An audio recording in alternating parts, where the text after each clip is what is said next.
Esta es una producción de Grupo Fórmula.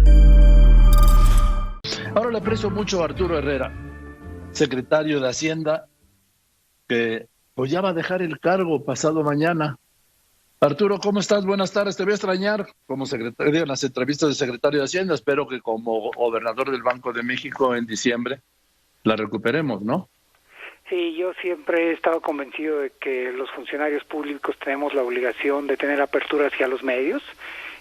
Cuando hablamos con ustedes, etcétera, no es un gesto de buena voluntad, es una responsabilidad. Nosotros tenemos la obligación de informar a los ciudadanos de lo que estamos haciendo. Y en ese sentido, más bien yo te agradezco a ti el que hayas tenido la apertura para conversar conmigo a lo largo de estos años. Vamos a hablar en un momento de lo de Venecia, de este acuerdo del G20 y este impuesto a los gigantes. Quiero preguntarte de cosas de México. ¿Te pareció a ti nada, ya que vas a ir para allá, la decisión del Banco de México de subir un cuarto de punto la tasa de interés, lo que acordaron en su última junta de gobierno? Mira, no puedo comentar mucho por razones obvias, pero déjame decirte dónde está la discusión a nivel mundial. Y acabo yo, como tú sabes, de venir en Venecia y estaban los ministros de Hacienda y los gobernadores de los bancos centrales de los 20 economías más grandes del mundo. Y hay un pequeño debate de si los incrementos que estamos viendo en inflación en muchos países son temporales o son permanentes. Y la idea que hay, por lo menos en el Banco Central Europeo, tuve una reunión con el gobernador del Banco Central Italiano, con Christine Lagarde, la gobernadora del Banco Central Europeo, había hablado hace 2 semanas con Jay Powell, el presidente de la Fed, es que ellos tienen la impresión de que estos incrementos son temporales y que no se van a traducir en una inflación permanente.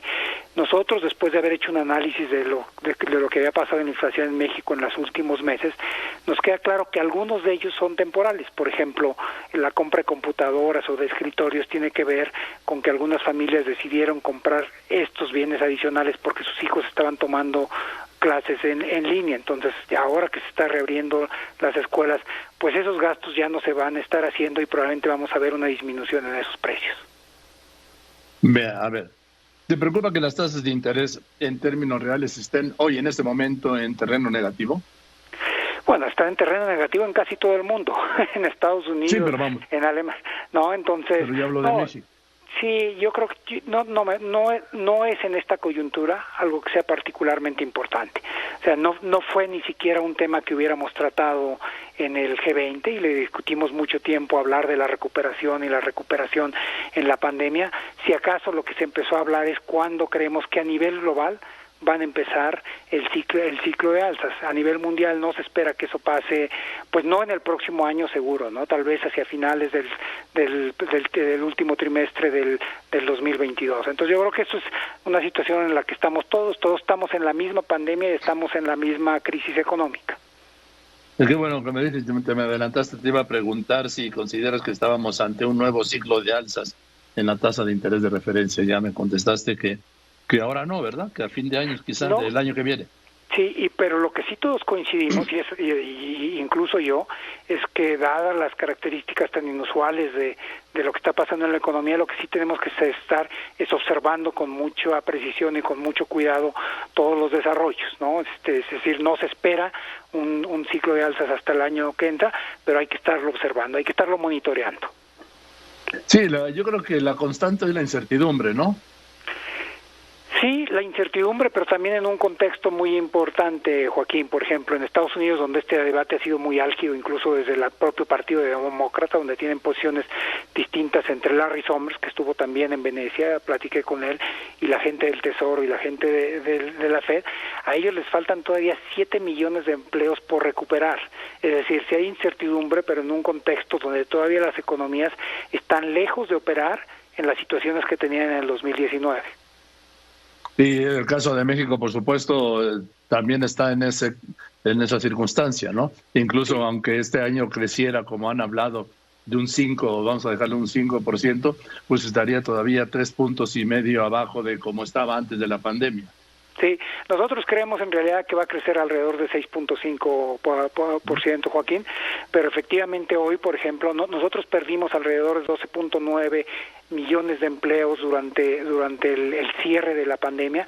Hemos recuperado más o menos un poco más de 12 millones de empleos, o sea, nos faltarían 900,000 empleos para estar como estábamos en el 19, pero todos los años entra gente en el mercado laboral, de tal forma pues que sí nos faltan alrededor de 1 milloncito, un poco más, para que estuviéramos como estábamos antes de la pandemia. Entonces, pues esa gente, la que desafortunadamente todavía no recupera su empleo, pues no está consumiendo porque no tiene ingresos y por lo tanto tampoco están ejerciendo presiones en la inflación, ¿no? Entonces, yo creo que todavía tenemos un tiempo para ir a tasas muy aceleradas, Joaquín, porque la economía está recuperando muchísimo más rápido que en otras crisis, pero todavía nos queda trabajo por hacer. Sí, por supuesto. ¿No te preocupa, Arturo Herrera, secretario de Hacienda, el desplome de la inversión fija bruta que se viene dando desde anterior a la pandemia? Mira, sí, tenía que ver con el ciclo, pero después lo que pasa en las crisis, y sobre todo en las crisis muy serias, y sobre todo que, como tú dijiste, las que tienen un alto nivel de incertidumbre, y al inicio de la pandemia no sabíamos cuánto iba a durar, cuál iba a pasar. De hecho, pensábamos, no sé si recordarás, el primer cierre en México, se hablaba de reabrir la economía el 19 de abril, después fue que nos fuimos... Sí, me acuerdo perfecto. O sea, fuimos dando cuenta que este asunto era mucho más serio de lo que pasaba. Hoy tienes todavía cierres muy duros en la India, etcétera. Entonces, cuando hay incertidumbre, lo que las familias y las empresas hacen es posponer el gasto de largo plazo. El gasto de largo plazo en las familias son las hipotecas, la compra de refrigeradores, automóviles, y en las empresas es la inversión. Pero ya estamos viendo un regreso, y yo te diría, lo que pasa es que el regreso es asimétrico. Está regresando en los sectores que la pandemia ha afectado menos. Por ejemplo, está regresando ya en la construcción, está regresando de manera muy rápida en todo el sector externo. Por ejemplo, para diciembre ya teníamos el mismo nivel de exportaciones que en diciembre del 19, y ahora las importaciones se han incrementado. Y las importaciones, en la lógica de todo que tú me preguntabas, Joaquín, son muy importantes, porque parte de lo que se importa son bienes para invertir. O sea, algunos de los productores mexicanos traen insumos que meten a sus procesos productivos, y estamos viendo un incremento importante más o menos desde marzo, y eso quiere decir que ya o están menos espantados los empresarios mexicanos, o ya están pensando que saben cómo operar en la pandemia. Pero déjame darte un dato adicional. Durante la pandemia, donde toda la inversión a nivel mundial se contrajo, aún en esas circunstancias, la inversión extranjera directa aumentó en términos relativos en México, y pasamos de ser el 14º país de destino de inversión extranjera directa a pasar a ser el 9º. Ahora te pregunto, ¿qué medidas crees que se tendrían que aplicar, Arturo Herrera, para que este rebote de la economía, que es innegable, sí, pues se empiece a transformar, o sea, un crecimiento sostenido, que es de lo que se trata, ¿no? Sí, bueno, hay dos fases, y las medidas en ambas fases son distintas. La primera fase tiene que ver con salir de la pandemia, y ahí la vacunación es lo más importante. Nosotros tenemos ya millones y millones de vacunas que están llegando por semana. Lo que tenemos que hacer es apurarnos. Hoy en la mañana estaba hablando con el nuevo secretario técnico de la presidencia, y están haciendo todo para eso. Pero eso lo que va a hacer es que recuperemos todo el terreno perdido en el 2019, y a partir de ahí, que supongo que es sobre donde va tu pregunta, tenemos que ver cómo construimos sobre ello. Y ahí hay diversos elementos que yo creo que tenemos que explotar. El más importante es el Tratado de Libre Comercio, porque antes de la pandemia lo que dominaba la discusión internacional era el conflicto comercial entre Estados Unidos y China. Y en la medida en que la pandemia se va retrotrayendo, ese conflicto se está haciendo patente nuevamente. Entonces va a haber inversiones que se van a tener que ir a otro lugar, y que se van a tener que ir donde haya cierta certeza. Y en México, en Canadá y en Estados Unidos, pues existe esa certeza. En Venecia tuve una reunión larga con mi homóloga de Canadá, con Krista. Entonces, eso es una parte que le vamos a apostar, y que ya se está viendo, como te dije, en el sector exportador e incluso también en el sector exportador. Hay otros elementos que son importantes. A diferencia de otras crisis, las finanzas públicas están sólidas y el sector bancario y financiero salieron incluso robustecidos. Entonces, lo que nosotros estaríamos esperando es que el sector bancario empiece a prestar, porque las empresas no nada más necesitan tener los proyectos, sino necesitan tener los recursos, ¿no? Y esos van a ser dos de los elementos inmediatos que yo creo que van a apuntalar el crecimiento.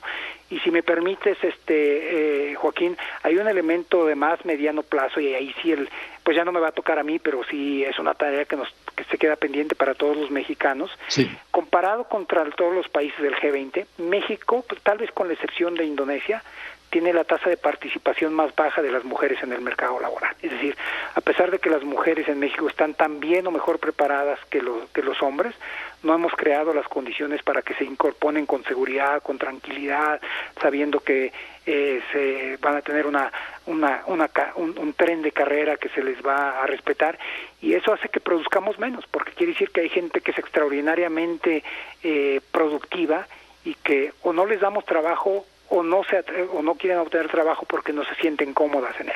Ese yo creo que puede ser en el mediano plazo una de las palancas más importantes para que crezca el país. A ver, México a ti no te tocó, bueno, tocó las últimas, pero México era un país de crisis cíclica, ¿sí? 75, 76, 81, 82, después 87, 88. 86 la caída del precio del petróleo. Sí, 94, 95, digo, 2009. 2008, ¿sí? Y ahora te tocó esta, pero está así como secretario de Hacienda. Me da la impresión, no sé, yo que he sido testigo de todas ellas, que en esta como que estamos saliendo más rápido, pero no me atrevo a decirlo, Arturo Herrera. Sí, estamos saliendo más rápido, y hay dos razones fundamentales. La primera, porque aprendimos de las otras, Joaquín, aprendimos a las malas, ¿no? Entonces, ¿qué es diferente de esta crisis de otras? En la parte de las finanzas públicas, en el 95 la mayor parte de la deuda estaba en dólares, el 80%, estaba a corto plazo y estaba a tasa de interés variable, de tal forma que cuando ya no nos quisieron prestar, ni teníamos dólares, el financiamiento se fue al cielo y eso se tradujo en una crisis. Hoy estamos al revés, más del 70 y tantos % de la deuda está en pesos, la que está en algún tipo de moneda distinta del peso, porque no nada más son dólares, hay euros, hay yenes, hay incluso francos suizos, está a largo plazo, un plazo promedio de 20 años, es decir, aún en un periodo de crisis nadie nos está exigiendo que les paguemos, y además están las tasas fijas, de tal forma que si por alguna razón extraña el mercado se fuera para arriba, nosotros no íbamos a pagar más. Entonces es una parte. Pero la segunda es que esta crisis, a diferencia de las otras, no tiene un problema económico, tiene un problema de salud que la detona. En la crisis del 76 tuvimos un problema de tipo de cambio, en la crisis del 82 un problema de deuda, en la del 86 un problema del precio del petróleo, en la de 95 fue la quiebra, ¿te acuerdas?, del sector bancario, sí, el rescate de las carreteras, etcétera. Entonces, para salir de esas crisis teníamos que resolver el rescate de los bancos y rescatar a las carreteras, y el gobierno se quedó además endeudado. En la crisis del 2009-2008 a nivel global el problema de la crisis subprime y había que desapalancar a todo el... Ahora no, ahora lo que dependemos en el corto plazo es nada más aplicar vacunas muy muy rápido. En México va muy bien, Joaquín, todo el mundo ve Pues apenas van, déjame darte ese dato, Arturo, secretario Herrera, van 20.600.000 mexicanos con la dosis completa, ¿eh?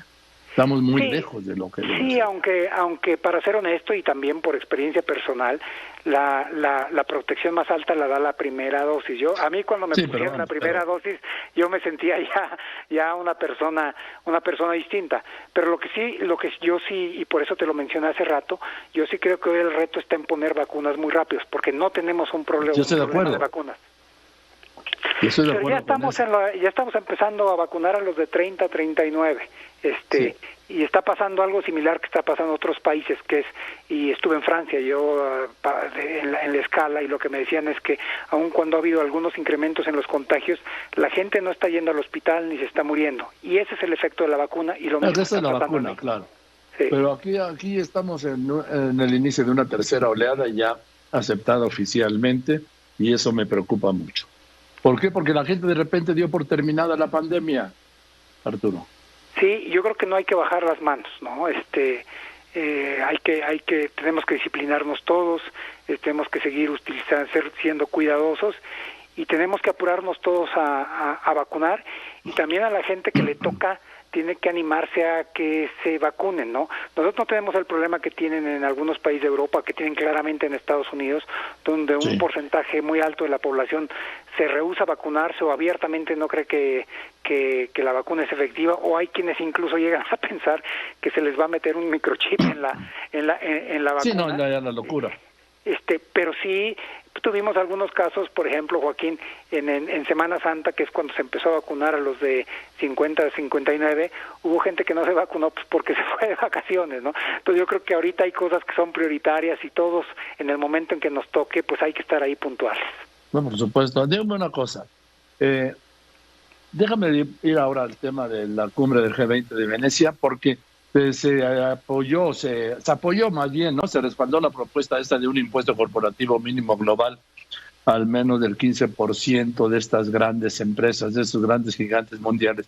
¿En México cómo se aplicaría y a quiénes?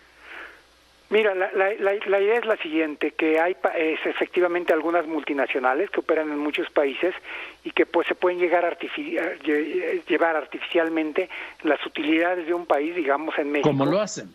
Exactamente, a un país de baja tributación, como podría ser Irlanda, Barbados, Bahamas, Panamá, ¿no?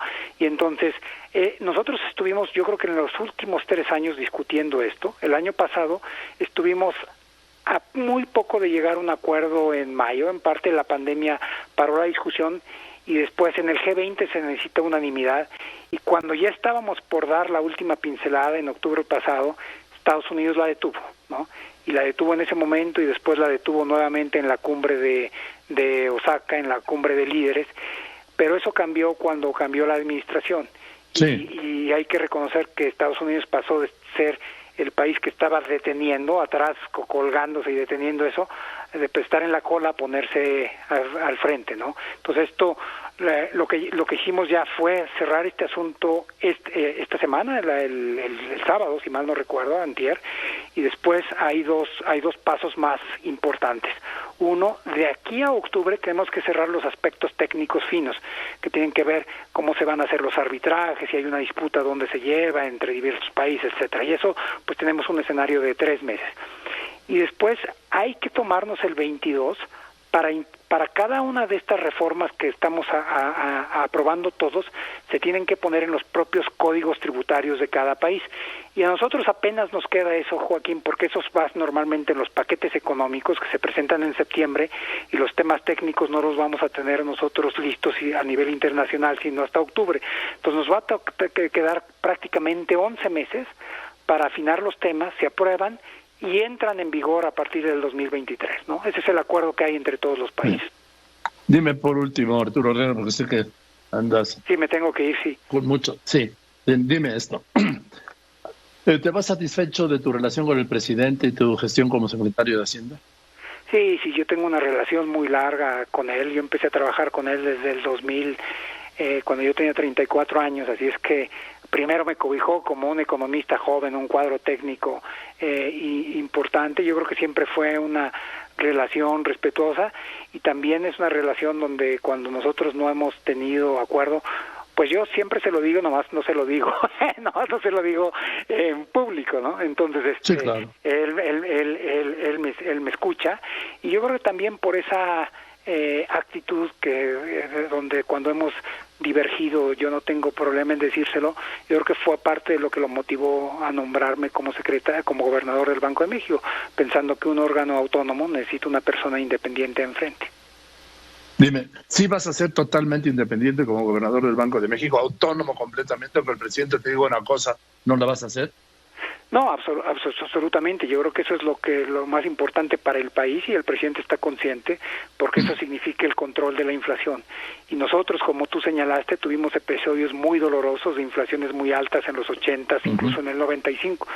Y cuando hay inflación alta, a todos nos afecta, pero a las personas de bajos ingresos los afecta más, porque esos no tienen dólares, no tienen cómo cubrirse.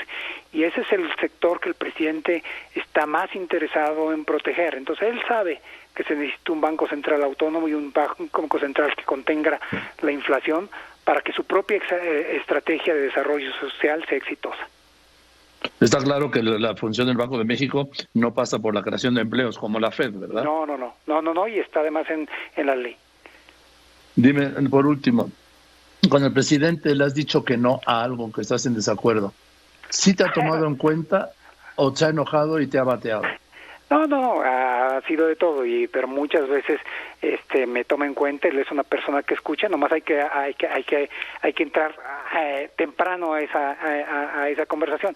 Lo que a mí me quedó claro a los años es que no todo el mundo se atreve a entrar en la conversación, así es que a veces algunos, si hubieran platicado con él, hubieran tenido más éxito, y yo siempre desde el primer momento fui muy abierto con él. Muchas gracias, Joaquín. Bueno, nada más dime, ¿cómo va a ser? ¿El miércoles es tu último día o es el jueves? El jueves es mi último día. El jueves es mi último día. El viernes ya me voy a descansar, y en las próximas semanas supongo que el Senado o la Comisión Permanente me estarán citando para el proceso de aprobación en la Cámara de Senadores o en la Comisión Permanente.